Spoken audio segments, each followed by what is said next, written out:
주신 하나님 말씀 구약성경 사무엘상 9장 15절부터 27절까지 말씀입니다. 함께 읽어보겠습니다.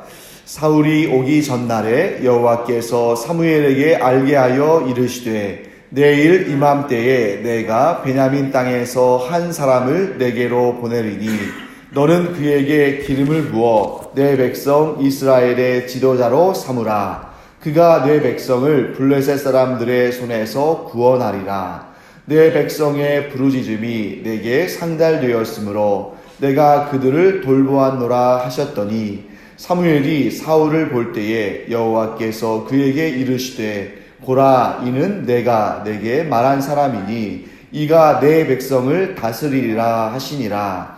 사울이 성문한 사무엘에게 나아가 이르되 선견자의 집이 어디인지 청하건대 내게 가르치소서 하니 사무엘이 사울에게 대답하여 이르되 내가 선견자이니라. 너는 내 앞서 산당으로 올라가라. 너희가 오늘 나와 함께 먹을 것이요 아침에는 내가 너를 보내되 내 마음에 있는 것을 다 내게 말하리라. 사흘 전의 일은 내 암나귀들을 염려하지 말라 찾았느니라. 온 이스라엘이 사모하는 자가 누구냐? 너와 내 아버지의 온 집이 아니냐 하는지라. 사울이 대답하여 이르되 나는 이스라엘 지파의 가장 작은 지파 베냐민 사람이 아니니이까. 또 나의 가족은 베냐민 지파 모든 가족 중에 가장 미약하지 아니하니이까. 당신이 어찌하여 내게 이같이 말씀하시나이까 하니 사무엘이 사울과 그의 사환을 인도하여 객실로 들어가서 청한 자 중 상석에 앉게 하였는데 객은 30명 가량이었더라. 사무엘이 요리인에게 이르되 내가 내게 주며 내게 두라고 말한 그 부분을 가져오라.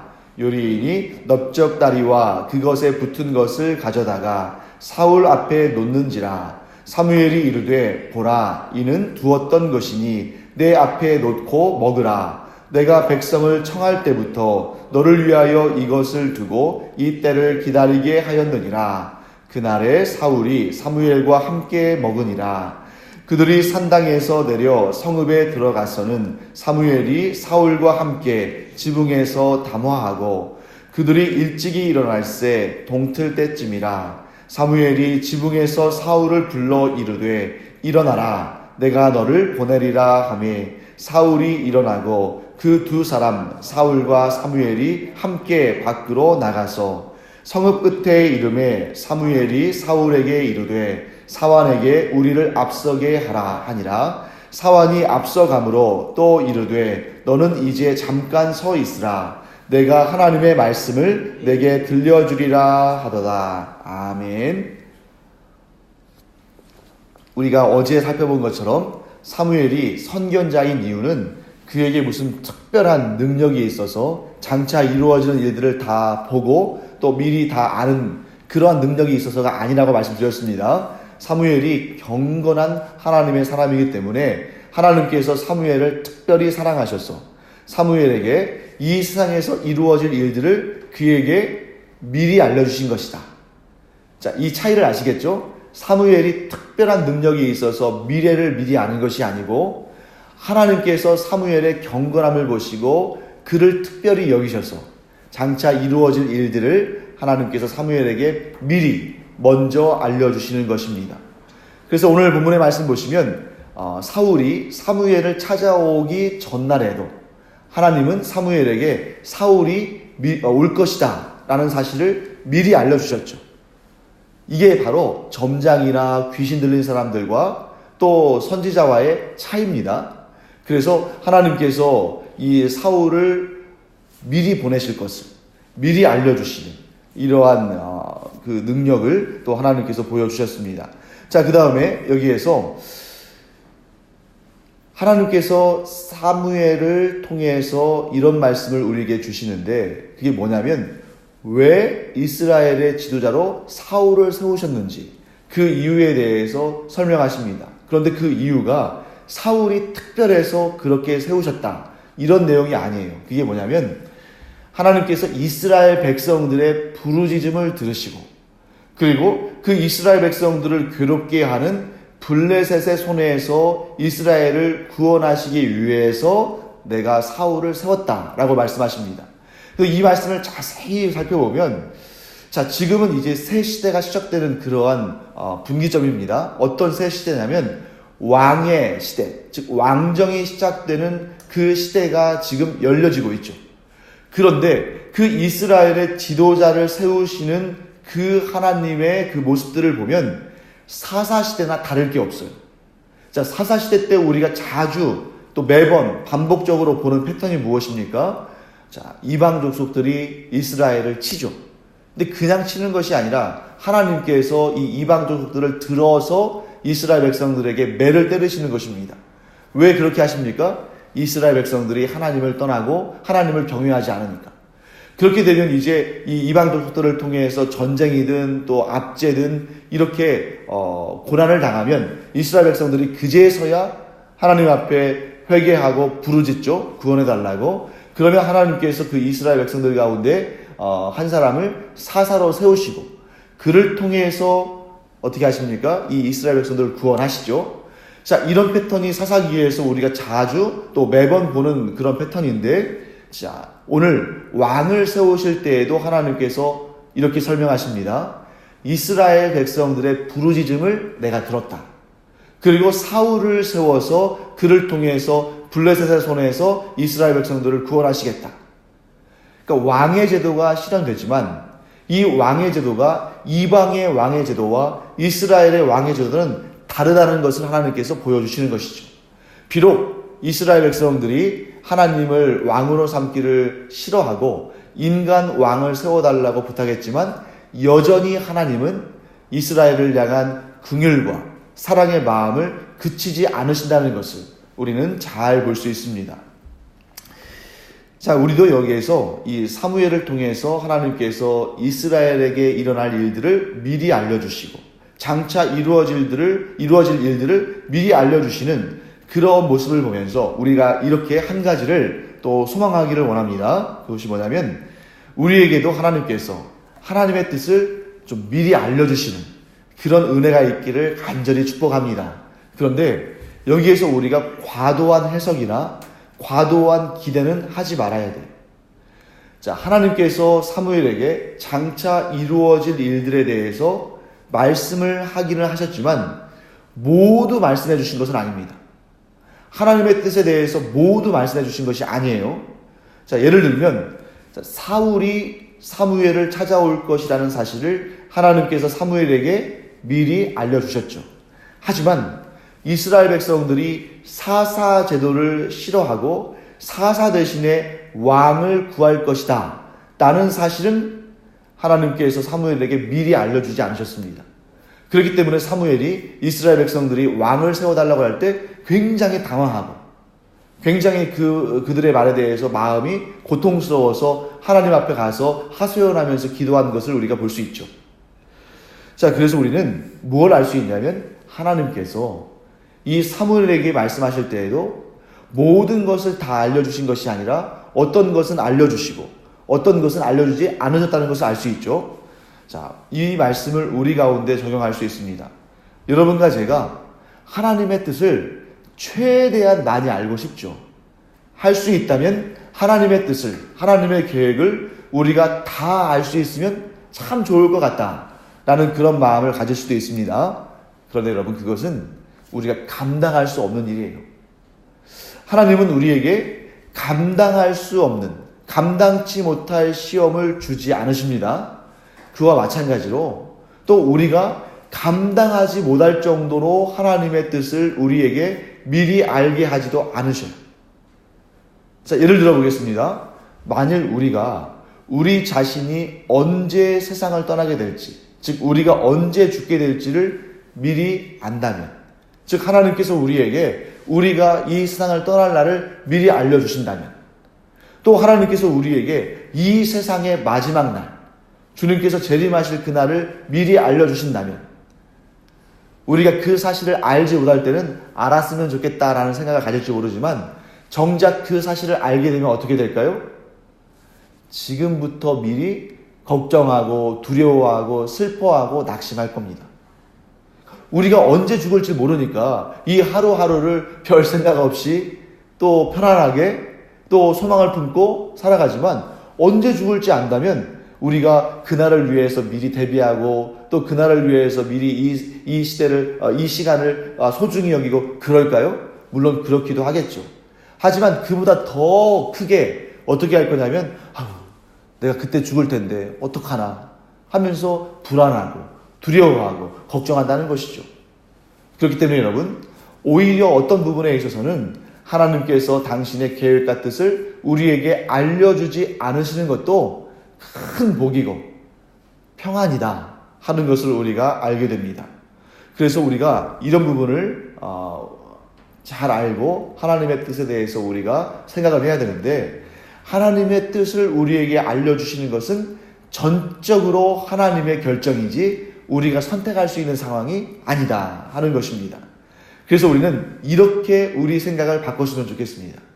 우리가 하나님의 계획과 뜻을 모두 다 알았으면 좋겠다 하는 것이 아니라 그것은 하나님께서 결정하실 일이고, 대신 우리는 이렇게 원하는 것이 좋을 것 같아요.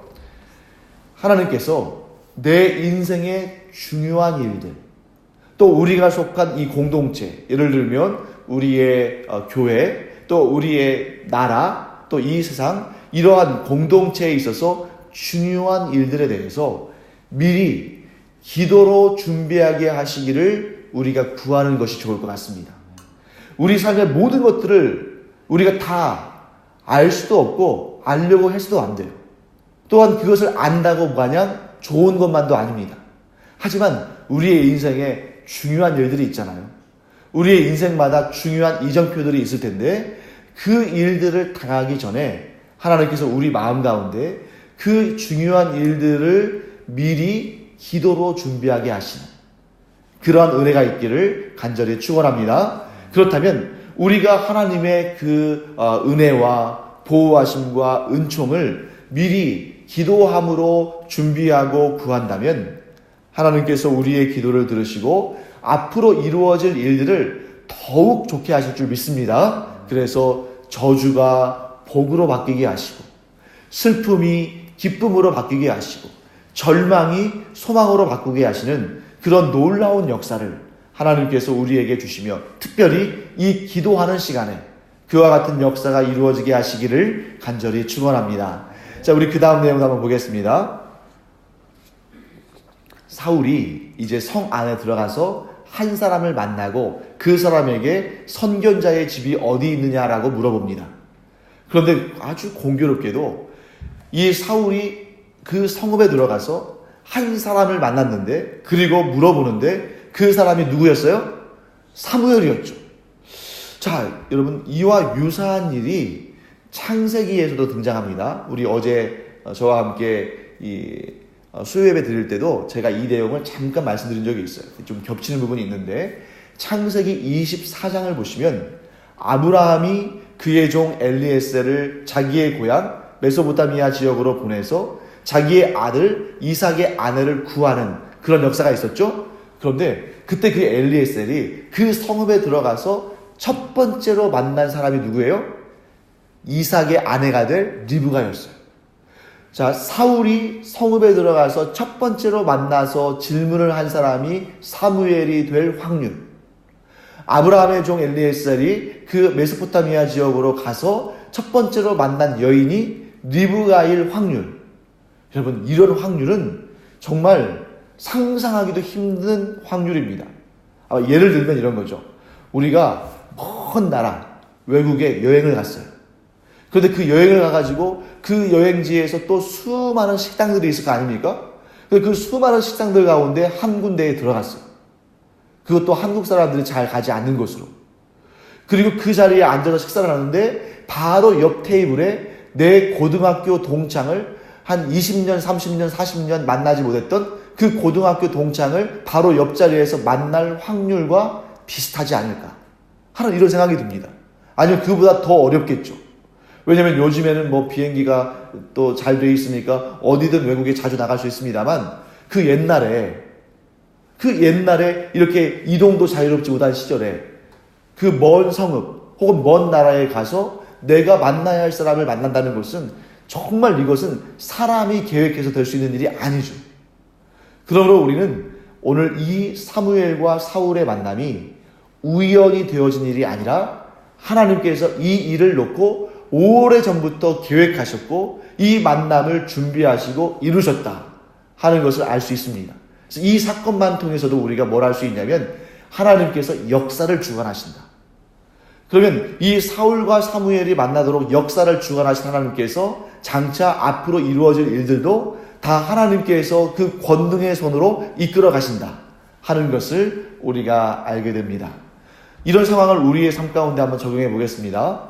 하나님께서 우리에게 이와 같이 소중한 만남의 복을 주시기를 간절히 축원합니다.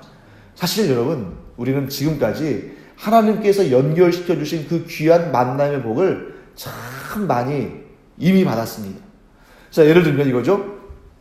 오늘 우리가 이 대한민국 가운데서도 가장 작은 섬이죠.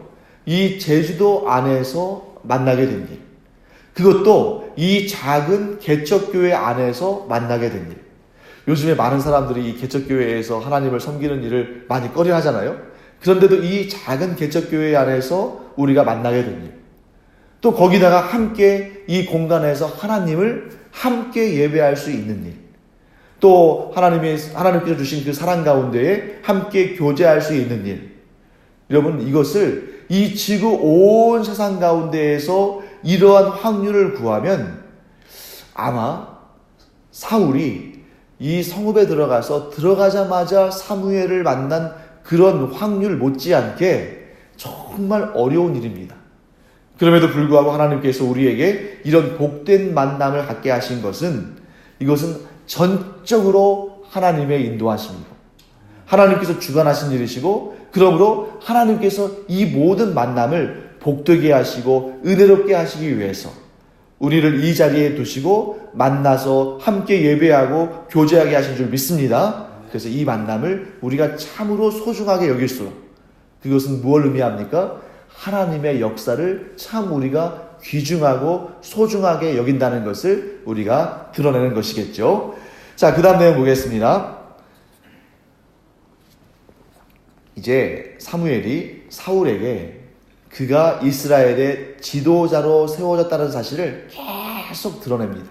자, 예를 들면 그를 이제 제사 후에 함께 이제 교제하는 그 공간에서 그를 어디에 앉혀요? 상석에 앉혀요. 그리고 또 그에게 뭘 줍니까? 미리 준비한 넓적다리를 줍니다. 여러분, 이 넓적다리는 뭘 의미하냐면, 자, 이스라엘 백성들이 하나님께 제물을 바친 다음에 번제와 같은 경우는 다 태워서 버리죠. 다 태워서 하나님께 드리죠. 하지만 어떤 예물들은 예를 들어서 속죄제랄지 속건제랄지 이런 예물들은 그 제물의 일부를, 또 화목제물도 마찬가지죠. 그 제물의 일부를 제사장에게 떼어주는데 그때 주로 주는 부위가 어디예요? 넓적다리예요. 근데 여러분, 그 율법이 세워질 때에는 이스라엘에 왕이 있었습니까? 없었습니까? 없었죠. 하나님께서 모세를 통해서 제사법이라는 율법을 주실 때에는 왕이 없을 때예요. 그때는 이스라엘 백성들을 대표하는 사람들이 누굽니까? 제사장이죠. 그렇죠? 이스라엘을 대표하는 사람들의 제사장입니다. 그런데 지금 이 시대는 이제 왕이 세워질 시대예요. 그런데 이렇게 따로 구별하여 둔 넓적다리를 사울에게 준다는 것은 뭘 의미하는 걸까요? 이 사람이 이스라엘의 대표자가 될 것이라는 것을 알려주는 거예요. 그럼 여러분 여기 보시죠. 지금 대화하는 장면을 보면 사무엘과 사울 사이에 이렇게 둘이서 대화합니다. 그래서 예를 들면 지금 여기 지붕에서 대화했다고 되어 있잖아요. 그건 왜 그러냐면 이스라엘의 전통적인 가옥이 우리처럼 뭐 이렇게 기와를 올리거나 초가집을 세우거나 이런 것이 아니고 옥상이 있는 그런 구조예요. 그러다 보니까 이제 옥상에 올라가서 사무엘과 사울이 말합니다. 그리고 이 오늘 본문의 맨 마지막을 보시면 이 사무엘이 사울에게 이렇게 하라고 하죠. 사환을 네 앞서 보내고, 그렇죠? 사환을 앞서 보내고 우리가 이렇게 대화하자 하는 그런 내용 아니겠습니까? 대화는 은밀하게 하지만 은연중에 자꾸 지금 하나님께서 사울을 이스라엘의 지도자로, 왕으로 세우신 것을 자꾸 얘기해 주는 거죠. 이 행동 언어로. 그래서 여기에서 우리가 뭘 알 수 있냐면 지금 사무엘이 자꾸 이런 행동들을 통해서 사람들에게 사울이 특별한 사람이라는 것을 알려주고 있어요. 지금 여기에서 식사 자리에 몇 명 정도를 초대했습니까? 30명 정도 초대했죠. 그런데 그 자리에 지금 사울이 와서 앉아 있어요. 그런데 그 자리는 지금 이미 예비되어 있던 자리임을 알 수 있습니다. 왜냐하면 넓적다리도 미리 준비해 놨으니까. 그럼 저는 이 본문에는 명확히 나와 있지는 않지만 이 본문을 제가 묵상하면서 이제 이 뒷부분까지 보면서 어떠한 느낌을 가졌냐면, 자, 여기부터는 제 개인적인 그러한 그 묵상한 내용이기 때문에 정확한 사실이 아닐 수도 있습니다. 또 여러분들이 동의하지 않으실 수도 있는데 30명 정도 모였잖아요. 이 30명 정도 모인 사람들이 그냥 아무나 모였을 것 같진 않아요. 이 사람들은 어떻게 보면 사무엘이 의도적으로 초청했을 가능성이 있습니다. 자, 왜 그렇게 생각하냐면 우리가 이제 다음에 볼 내용들인데요. 제비뽑기를 통해서, 제비뽑기라는 그런 형식을 통해서 하나님께서 사울이 왕으로 세워지게 하십니다. 이 뒤에 내용을 보시면.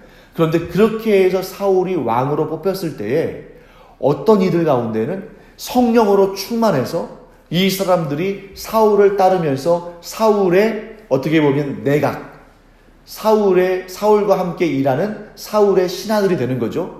그런데 어떤 이들은 사울이 어떻게 우리를 지도할 수 있겠느냐 하고 반발하는 사람들도 있습니다.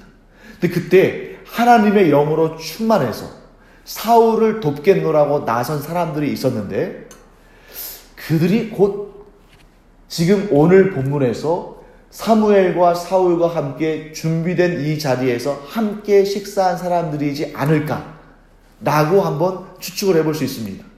이처럼 하나님께서는 미리 예비하시고 준비하시고 돕는 이들을 또 이렇게 미리 붙여주시는 그런 하나님의 아주 놀라운 계획과 예비하심이 있다는 것이죠.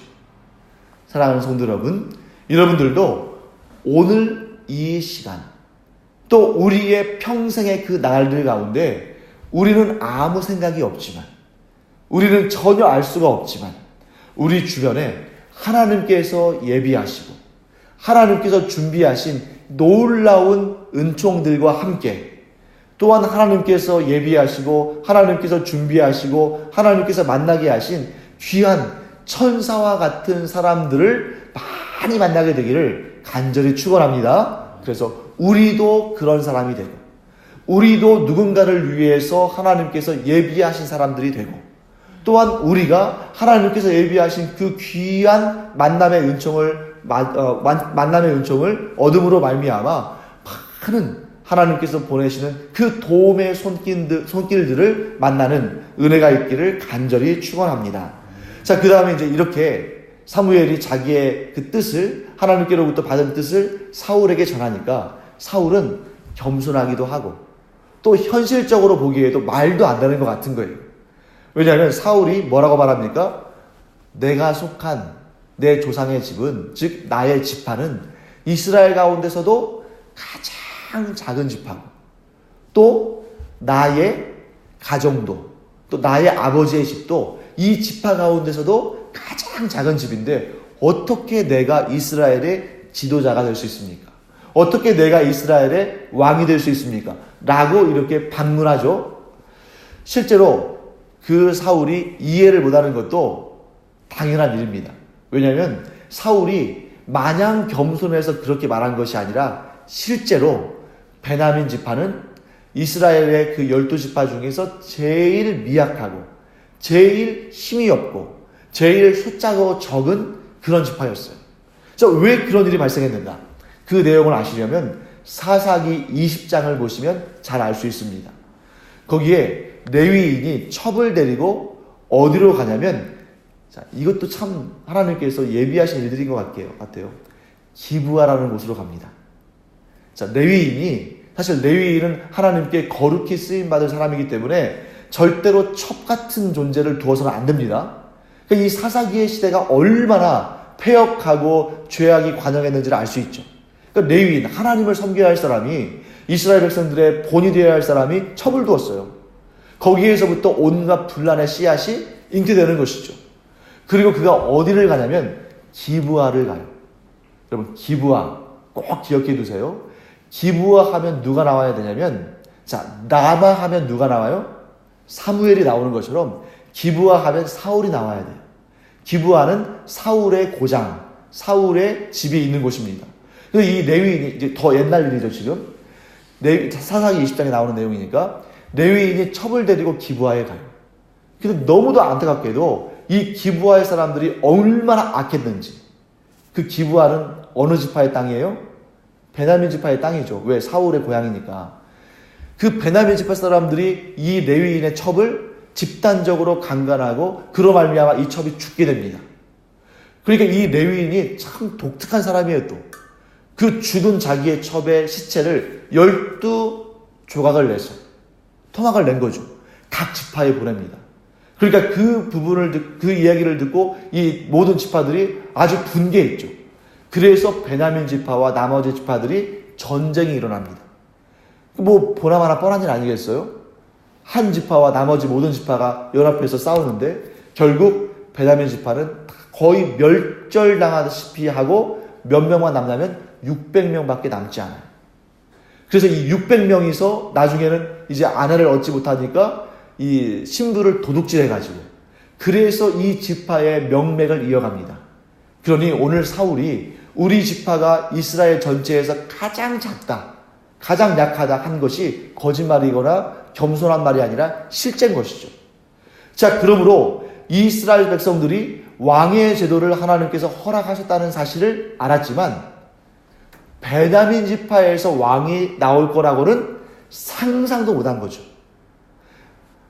대부분 왕은 어떤 지파에서 나올 줄 알았을까요? 유다 지파 아니면 에브라임 지파. 왜? 이 두 지파가 이스라엘에서 가장 강한 지파들이었습니다.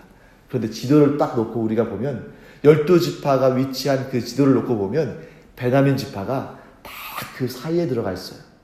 베냐민 지파 땅의 바로 위쪽, 북쪽은 에브라임 지파의 땅이고 베냐민 지파의 땅의 바로 남쪽은 유다 지파의 땅이에요.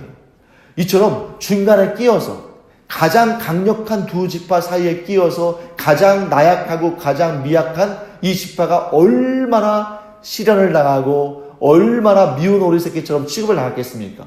그런데 그 지파에서 왕이 나온다는 것은 정말 하나님 아니면 아무도 할 수 없는 일이죠.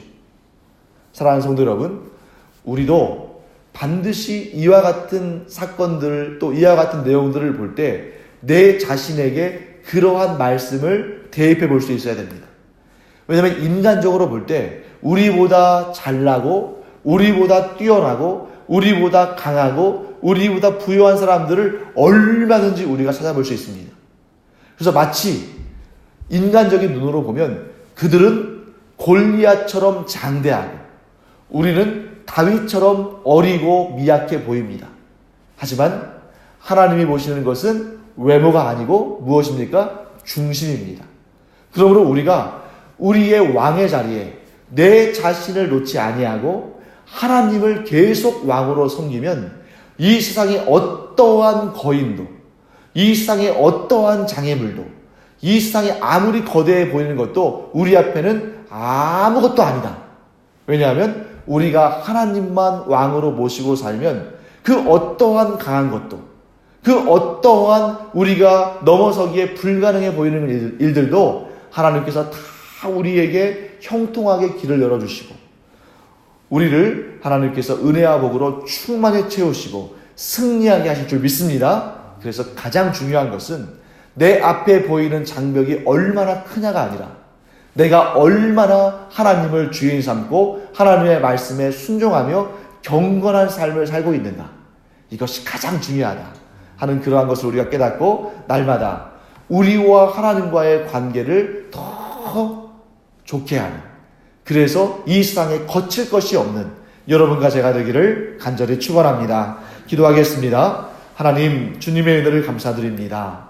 사울이 그가 고백한 것처럼 이스라엘 전체에서 가장 연약한 지파, 또한 그 지파 가운데서도 가장 작은 집 사람이었음에도 불구하고 하나님께서 그를 들어 사용하시기로 하실 때에 그가 이스라엘의 왕이 되는 것을 봅니다. 하나님, 저희들도 얼마나 미약하고 또 작고 연약한지 하나님께서 잘 아십니다. 그러나 저희가 오직 하나님만 왕으로 삼고 오직 하나님의 말씀을 지키며 하나님만 의지할 때에 하나님께서 저희들을 들어 높이시며 저희들을 사용하셔서 하나님의 놀라우신 역사를 이루실 줄 믿습니다.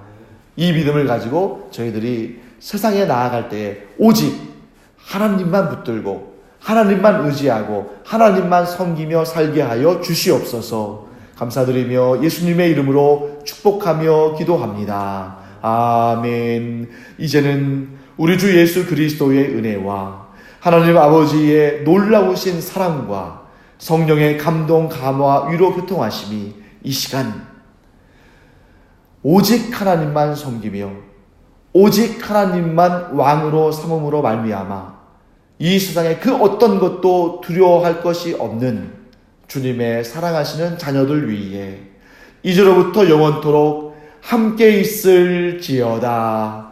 아멘. 시간 기도할 때에 오직 하나님만 의지하고 하나님만 바라보며 그 기도에 응답받는 여러분과 제가 되기를 축원합니다. 기도하기